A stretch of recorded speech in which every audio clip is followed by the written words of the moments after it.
Hi friends, मु तापस स्वागत करुची मो यूट्यूब चैनल टेस्ट पाथ को। आज आम शिखिबा हिमोग्लोबिन किपरि करा जाए। वीडियोटी स्टार्ट करबा पूर्व जानिनेबा हिमोग्लोबिन कौन और यह काहेकि करा जाए। Him means iron, globin means globular protein that is called haemoglobin. आम शरीर रे हिमोग्लोबिन परिमाण कमी गले और बढ़ी गले एई टेस्ट आमे करिथाउ। आसंतु टेस्ट करबा पूर्व जानिनेबा टेस्ट पाई कौन कौन मटेरियल आवश्यक। Cotton, spirit, 26 needle, distil water, N/10 HCl, measuring tube, dropper, glass rod, pipette,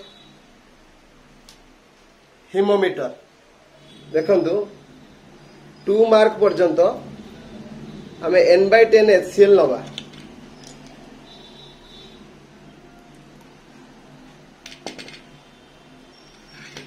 देखंतु drop by drop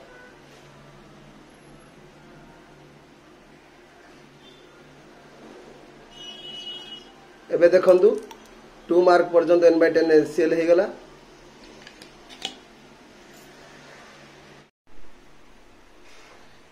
cotton spirit साहाय्य रे फिंगर टिप को क्लीन करि नेबा।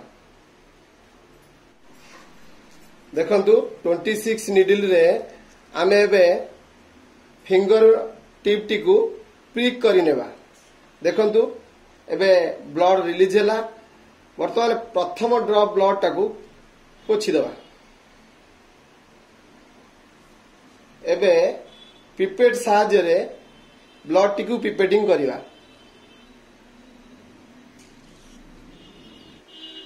देखंतु 20 मार्क पर्यंत ब्लड टी आसी गला।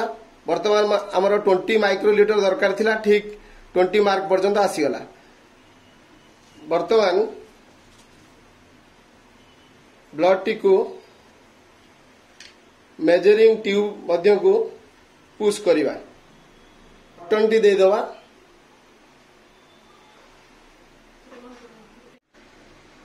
ब्लड केमिकल सहित रिएक्शन पई 8 मिनिट छाड़ी दवा।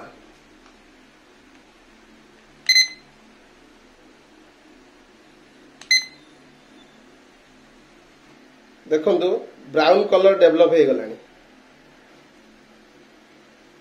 देखंतु कलर टी ब्राउन होई गला। एहर कारण आरबीसी रो पीएच अल्कालाइन एसिड सहित मिक्स हैला परे आरबीसी रप्चर होई गला। रप्चर हैला परे हिमोग्लोबिन रिलीज हैला। एई प्रक्रिया को एसिड हिमाटिन कुहा जाए। एबे देखंतु 8 मिनिट कंप्लीट हो जाईची। बेल मध्य बाजी गला। बेल को बंद करनेबा। देखंतु मेजरिंग ट्यूब रे distil water drop by drop mix करि नेबा। एबे ग्लास रॉड साहाय्य रे मिक्स करि नेबा। एबे कंपैरेटर को देखंतु ब्लड टी मैच कर जाईची। एबे देखिबा रिजल्ट कोन आसुची।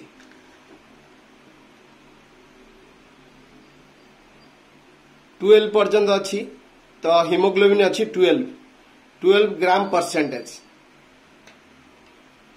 एबे आसंतु जानिबा हिमोग्लोबिन रो नॉर्मल रेंज कोन। मेन 12 रु 18 ग्राम, वोमेन 12 रु 15 ग्राम, न्यूबॉर्न बेबी 14 रु 24 ग्राम। जदि आपनकर हिमोग्लोबिन लो अच्छी तो आपण जानि नेबे आपनको एनीमिया होईची। जदि आपनकर हिमोग्लोबिन हाई अच्छी तेबे आपण जानि नेबे आपनको पॉलीसाइथेमिया डिजीज होईची। जदि मो वीडियोटी आपनको भल लागे ताहले लाइक शेयर कमेंट करबा को आदो भूलिबे नाही। बेल आइकन टी को बजै देबे जहा फल रे मु वीडियो अपलोड कले आपनको शो करिवो।